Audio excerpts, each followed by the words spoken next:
Insight news 14ಗೆ ಸ್ವಾಗತ. Breaking news. Railway gate ನುಗ್ಗಿ ಟಾಟಾ ಏಸ್ ಅಟ್ಟಹಾಸ. ಇದು ಈ ಹೊತ್ತಿನ ಪ್ರಮುಖ ಸುದ್ದಿ. ಅತಿ ವೇಗ ಮತ್ತು ಅಜಾಗರೂಕತೆಯ ಚಾಲನೆಗೆ ಮತ್ತೊಂದು ಸಾಕ್ಷಿ ಎಂಬಂತೆ ಸಾಗರ ಸೊರಬ ರಸ್ತೆಯ ರೈಲ್ವೆ ಗೇಟ್ ಬಳಿ ಭೀಕರ ಅಪಘಾತವೊಂದು ಸಂಭವಿಸಿದೆ.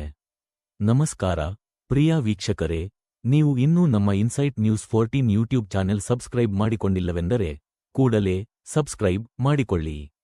ಸಾಗರ ಸೊರಬ ರಸ್ತೆ ರೈಲ್ವೆ ಕ್ರಾಸಿಂಗ್ನಲ್ಲಿಯೇ ಅಪಘಾತ. ತಪ್ಪಿದ ಭಾರೀ ಅನಾಹುತ. ರೈಲ್ವೆ ಗೇಟ್ ಹಾಕುತ್ತಿದ್ದ ಸಂದರ್ಭದಲ್ಲಿ ಅತಿ ವೇಗವಾಗಿ ಬಂದ ಟಾಟಾ ಏಸ್ ವಾಹನವು ಹೇಗಾದರೂ ಮಾಡಿ ರೈಲ್ವೆ ಹಳಿ ದಾಟಬೇಕೆಂದು ಅತಿ ಗಡಿಬಿಡಿಯಿಂದ ನುಗ್ಗಿದೆ.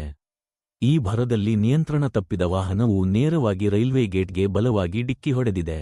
ಡಿಕ್ಕಿಯ ರಭಸಕ್ಕೆ ರೈಲ್ವೆ ಗೇಟ್ ಮುರಿದು ಬಿದ್ದಿದೆ. ದುರದೃಷ್ಟವಶಾತ್ ಮುರಿದು ಬಿದ್ದ ರೈಲ್ವೆ ಗೇಟ್ ಪಕ್ಕದಲ್ಲೇ ನಿಂತಿದ್ದ ಮಾರುತಿ ಓಮ್ನಿ ಕಾರಿನ ಮೇಲೆ ಬಿದ್ದಿದೆ. ಪರಿಣಾಮವಾಗಿ ಓಮ್ನಿ ಕಾರು ಸಂಪೂರ್ಣವಾಗಿ ಜಖಂಗೊಂಡಿದೆ. ಅಪಘಾತ ಸಂಭವಿಸುತ್ತಿದ್ದಂತೆ ಗಾಬರಿಗೊಂಡ ಟಾಟಾ ಏಸ್ ಚಾಲಕ ವಾಹನದ ಸಮೇತ ಸ್ಥಳದಿಂದ ಪರಾರಿಯಾಗಿದ್ದಾನೆ ಎಂದು ಪ್ರತ್ಯಕ್ಷದರ್ಶಿಗಳು ತಿಳಿಸಿದ್ದಾರೆ.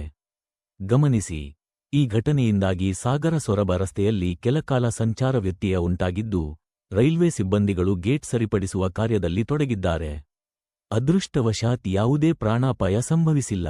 ನೀವೂ ಸಹ ರೈಲ್ವೆ ಗೇಟ್ ಬಳಿ ಸಂಚರಿಸುವಾಗ ಎಚ್ಚರಿಕೆ ವಹಿಸಿ. ಗೇಟ್ ಹಾಕುವಾಗ ಅವಸರ ಬೇಡ, ಜೀವ ಅಮೂಲ್ಯ. ಮುಂದಿನ ಅಪ್ಡೇಟ್ಗಾಗಿ ನೋಡ್ತಾ ಇರಿ ಇನ್ಸೈಟ್ ನ್ಯೂಸ್ 14.